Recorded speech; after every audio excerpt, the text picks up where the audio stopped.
Senior सहाफ़ी और column निगार मुज़म्मिल सोहरवर्दी ने कहा है कि हम्माद अज़हर समेत पीटीआई के कई मफरूर और इश्तहारियों के कागजात नामजदगी मुख्तलिफ हलकों से मंजूर हो गए हैं।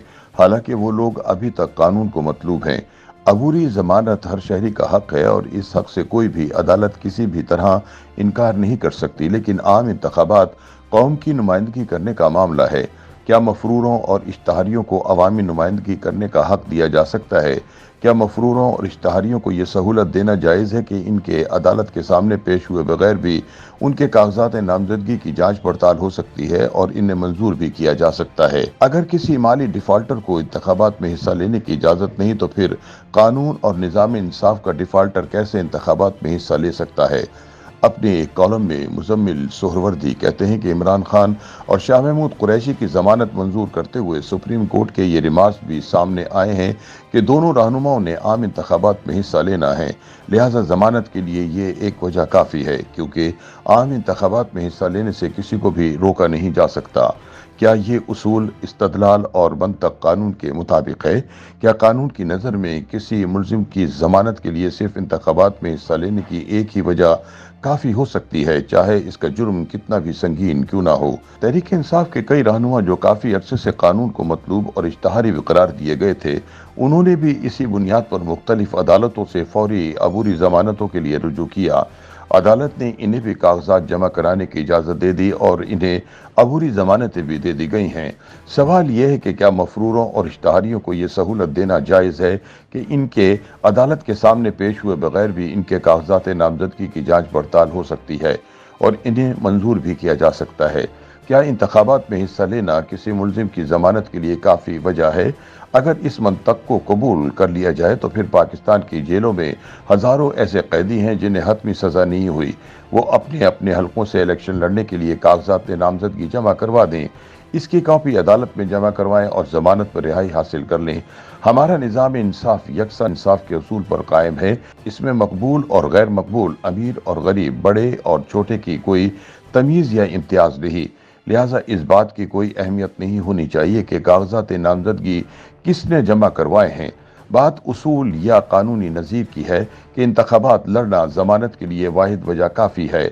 जुर्म की नौयत क्या है, ये बात अहम नहीं होनी चाहिए। इंतखाबी तारीख में जेल में बैठकर इंतखाबात लड़ने की रिवायत मौजूद है। जब तक आपको सज़ा ना हो जाए, आप इंतखाबात लड़ने के अहल हैं।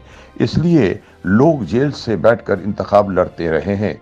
लेकिन ये सवाल भी अहम है कि इस बुनियाद पर जमानत सिर्फ एक दो सियासी रहनुमाओं या मखसूस सियासी जमात के रहनुमाओं का हक नहीं होना चाहिए। मुज़म्मिल सोहरवर्दी कहते हैं कि ये देखने की भी ज़रूरत है कि कानून की ये दलील और मंतक किस मखसूस जमात और इसके रहनुमा को इलेक्शन में लेवल प्लेइंग फील्ड देने के लिए तो इस्तेमाल नहीं होगी। आप जेल से इंतखाबात जीत जाएं तो भी ये जमानत की कोई वजह नहीं हो सकती। मुंतखब अवान का स्पीकर या चेयरमैन आपके प्रोटेक्शन आर्डर तो जारी कर सकता है, लेकिन इंतखाबात जीत कर अपने हल्के की नुमाइंदगी करने की वजह भी जमानत के लिए कोई दलील नहीं हो सकती। माजी में ऐसा होता रहा है। अरकान पार्लियामेंट कैद रहे हैं और इनको इस बुनियाद पर कभी जमानत नहीं मिली कि वो अरकान पार्लियामेंट हैं। हमने तो देखा है कि सिंध असेंबली के स्पीकर भी गिरफ्तार हो गए थे, उनकी जमानत नहीं हुई थी, लेकिन कोर्ट इस बुनियाद पर जमानत देने के लिए तैयार नहीं थी कि वो मुंतखब असेंबली के स्पीकर और रुकन हैं। हमने देखा कि कौमी असेंबली के कायद हिज़्ब इख्तिलाफ 2 साल से ज़ायद कैद रहे, लेकिन इनकी जमानत नहीं हुई। हालांकि ये समझा जाता है कि कौमी असेंबली में कायद ऐवान और कायद हिज़्ब इख्तिलाफ के बगैर कार्रवाई चल ही नहीं सकती।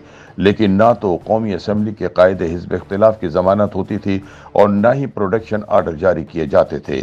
इस वक्त हम देख रहे हैं कि कानून को मतलूबा मफरूर इश्तहारियों के भी कागजात नामजदगी जमा हो गए हैं, बल्कि उनकी गैर मौजूदगी में उनके वकील भी कागज जमा करवा सकते हैं। बजरिए वकील कागज जमा करवाने की तो कानून में गुंजाइश मौजूद है, लेकिन अगर आप किसी केस में मफरूर हैं, इश्तहारी हैं, तो फिर भी आप बजरिए वकील कागज जमा करवा सकते हैं। क्या ये कानून और रियासती निज़ाम की ज़वाल पजीरी नहीं?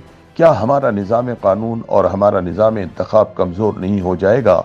मुज़म्मिल सोहरवर्दी के मुताबिक अगर हम किसी माली डिफॉल्टर को इंतखाबात में हिस्सा लेने की इजाज़त नहीं देते। अगर आपने बिजली का बिल भी बर वक्त नहीं दिया तो आप इंतखाबात में हिस्सा नहीं ले सकते। तो फिर आप कानून और निज़ाम इंसाफ के डिफॉल्टर होकर कैसे इंतखाबात में हिस्सा ले सकते हैं? क्या किसी मुल्जिम की ये मंतक और दलील कबूल की जा सकती है कि हालात इसके हक में नहीं है, हुकूमत इसकी मुखालिफ है, इसलिए वो कानून के सामने सरेंडर नहीं कर रहा, इसे इंतखाबात में हिस्सा लेने का मौका दिया जाए, वो हुकूमत में आकर सब ठीक कर लेगा? क्या निज़ाम इंसाफ और निज़ाम कानून इस मंतक और दलील को कबूल कर सकता है? जहाँ तक इंतखाबात से कबल अबूरी ज़मानत हासिल करके इसमें हिस्सा लेने की बात है तो इसमें कानून की कोई खिलाफ वर्जी नहीं है, लेकिन कुछ पहलू गौर फिक्र का तकाजा भी करते हैं। इंतखाबात में हिस्सा लेने का जवाज बनाकर अबूरी जमानत हासिल करके कानून की गिरफ्त से बचने का पहलू जरूर सामने रखा जाना चाहिए। आप इंतखाबी शेड्यूल के सामने आते ही अबूरी जमानत हासिल करें, वकला के जरिए इस अबूरी जमानत को 1-2 माह चलाएं, इंतखाबी मुहिम चलाएं, जीत जाएं तो ठीक, वरना दोबारा इश्तहारी और मफरूर हो जाएं। लिहाजा उनकी अबूरी जमानत का फौरी फैसला नहीं करना चाहिए। इंतखाबात लड़ने वालों को कानून के ताबे होना चाहिए। वो खुद कानून से मफरूर हो गए तो निज़ाम कैसे चलेगा? YouTube पर गूगली न्यूज देखने के लिए youtube.com की सर्च बार में गूगली न्यूज टीवी टाइप करें। गूगली न्यूज के पेज पर सुर्ख रंग के सब्सक्रिप्शन वाले बटन पर क्लिक करना ना भूलिए। YouTube पेज पर अपलोड होने वाली वीडियोस से बाखबर रहने के लिए बेल आइकन पर क्लिक कीजिए। आपको हर नई वीडियो के बारे में नोटिफिकेशन मौसूल हो जाएगा।